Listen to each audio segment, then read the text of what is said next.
नमस्ते सम्पूर्णमा म कमल लम्सालको तर्फबाट नमस्ते मोबाइल टिभी हेर्नुहुने सम्पूर्णमा धेरै धेरै धन्यवाद। आज चाहिँ अलि लामो समयपछि चाहिँ एउटा भ्लग बनाऊँ भनेर चाहिँ आएको छु। अब भिडियोलाई अन्तिमसम्म हेरेर साथ दिनु होला। आज चाहिँ यो जापानको चाहिँ यो अप्रिल र मार्चको लास्टतिर फुल्ने एउटा फुल नेपालको पहेँलो जस्तै हुन्छ, त्यो चाहिँ साकुरा भन्छ जापानमा। त्यसलाई चाहिँ त्यो ठाउँमा गएर यसो हेरौँ कस्तो छ। आज त्यहाँ चाहिँ माहौल सबै हेर्न जाने, बस्ने, खाने, रमाइलो गर्ने वातावरण हुन्छ त्यहाँ। भिडियोलाई अन्तिमसम्म हेर्नु होला। त्यहाँको चाहिँ भिडियोहरू तपाईँहरूलाई देखाउने छु। C you.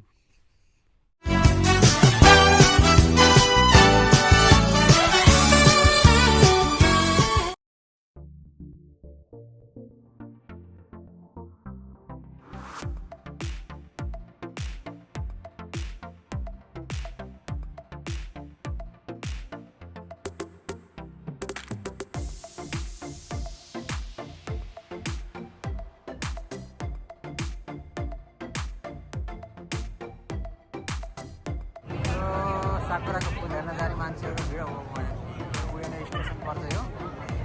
यहाँबाट चाहिँ अब फुल हेर्न जानेको घरको छ। यो हो उएनो पार्क।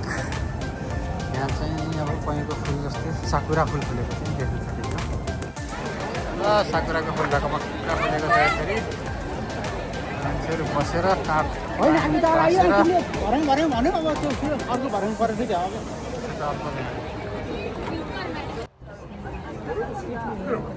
ल हाम्रो बस्ने ठाउँ चाहिँ यहाँ चाहिँ चुज भयो है। अब यहाँ बस्ने कार्यक्रम छ हाम्रो।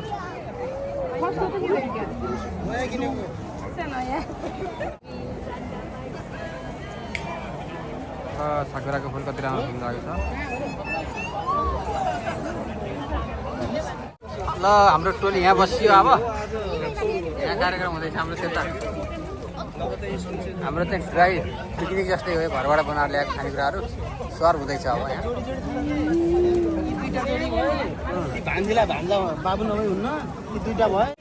हाम्रो चाहिँ घरबाट रेडिमेड खाना चाहिँ यसरी ल्याएर बसिँदैछ।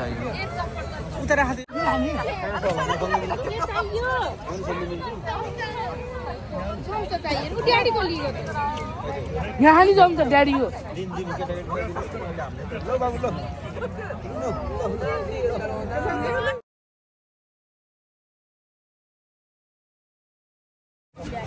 हाम्रो चाहिँ अब यता चटपट कार्यक्रम सुरु भयो है।